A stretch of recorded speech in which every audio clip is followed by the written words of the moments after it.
മാധ്യമം പോഡ്കാസ്റ്റ്. മാധ്യമം editorial 2026 April 17 വെള്ളി. തെരഞ്ഞെടുപ്പ് കാലത്ത് പാർട്ടി മാറി UDF പാളയത്തിലെത്തിയ ഒരു സ്ഥാനാർത്ഥി ഉത്തരം മുട്ടിക്കുന്ന ചോദ്യം ചോദിച്ച മാധ്യമ പ്രവർത്തകയോട് ലെവലേശം മര്യാദയില്ലാതെ പ്രതികരിക്കുന്നത് നാം കണ്ടതാണ്. വിവിധ മുന്നണികളുടെയും നേതാക്കളുടെയും അനുയായി ചില മാധ്യമ സ്ഥാപനങ്ങളെയും മാധ്യമ പ്രവർത്തകരെയും ഉന്നമിട്ട് വിദ്വേഷ പ്രചാരണങ്ങൾ ആരംഭിച്ചിട്ടുണ്ട്. ഇതിനെതിരെയാണ് ഇന്നത്തെ എഡിറ്റോറിയൽ. കൈക്കൂലി പിടിച്ചതിന് കണ്ണാടി തല്ലിപ്പൊളിക്കുന്നവർ. മുൻകാല നിയമസഭാ തെരഞ്ഞെടുപ്പുകളിൽ നിന്ന് വ്യത്യസ്തമായി വോട്ടെടുപ്പ് കഴിഞ്ഞതോടെ വിവിധ മുന്നണികളുടെയും നേതാക്കളുടെയും അനുയായികൾ ചില മാധ്യമ സ്ഥാപനങ്ങളെയും മാധ്യമ പ്രവർത്തകരെയും ഉന്നമിട്ട് വ്യാപകമായി വിദ്വേഷ പ്രചാരണങ്ങൾ ആരംഭിച്ചിട്ടുണ്ട്. ഓൺലൈനിലും ഓഫ്ലൈനിലുമായി നടക്കുന്ന ഈ ആക്രമണം കേരളം പുലർത്തിപ്പോരുന്ന ജനാധിപത്യ പക്വതയ്ക്ക് ഒട്ടും യോജിച്ചതല്ല എന്ന് ആദ്യമേ പറയട്ടെ. പണം നൽകി വോട്ട് വാങ്ങുക എന്നത് ജനാധിപത്യ സങ്കല്പത്തിൻ്റെ അട്ടിമറിയാണ്. വോട്ടർമാർക്ക് പണം നൽകി വോട്ട് വാങ്ങിയും MLA-മാർക്ക് പണം നൽകി സഭയിൽ ഭൂരിപക്ഷം ഒപ്പിച്ചുമെല്ലാം രാജ്യത്തിൻ്റെ പല കോണുകളിൽ ഈ അട്ടിമറി അരങ്ങേറുന്നുണ്ട്. ആ പ്രവണതയോട് നോ പറയുന്ന ജനത എന്നാണ് നമ്മൾ അഭിമാനപ്രസരം വിശ്വസിച്ചിരുന്നത്. സൂപ്പർ മാർക്കറ്റിലെ ഡിസ്കൗണ്ട് കാർഡിൽ പ്രലോഭിപ്പിച്ച് ജനങ്ങളുടെ വോട്ട് തട്ടിക്കാൻ നോക്കിയ വ്യവസായ ഗ്രൂപ്പിൻ്റെ അരാഷ്ട്രീയ പാർട്ടിയെ പഞ്ചായത്ത് ഭരണത്തിൽ നിന്ന് പോലും ഇറക്കിവിടാൻ ഇവിടുത്തെ ജനങ്ങൾ ജാഗ്രത കാണിച്ചു.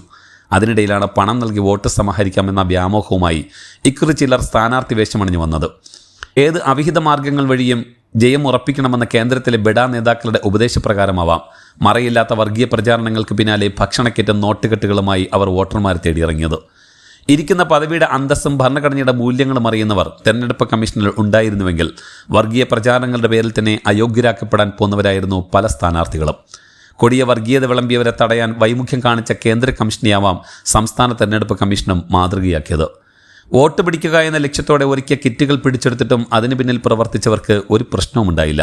അതോടെയാവാം പണവും പാരിതോഷികങ്ങളും നൽകാൻ സ്ഥാനാർത്ഥികൾക്ക് ധൈര്യം ഇരട്ടിച്ചത്. എന്തുതന്നെയായാലും പാലക്കാട് മണ്ഡലത്തിലെ BJP സ്ഥാനാർത്ഥിയുടെ പണവിതരണം വ്യക്തമായി ക്യാമറയിൽ കുടുങ്ങി.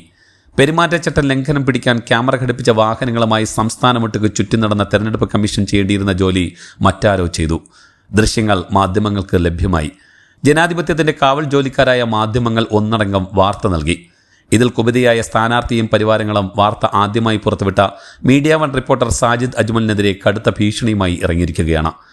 കണ്ണാടി ഗ്രാമത്തിലെ വോട്ടിന് കൈക്കൂലി എപ്പിസോഡ് പുറത്തു കൊണ്ടുവന്ന കണ്ണാടി തല്ലിപ്പൊളിക്കാൻ ഒരുമ്പിടുന്നു അവർ.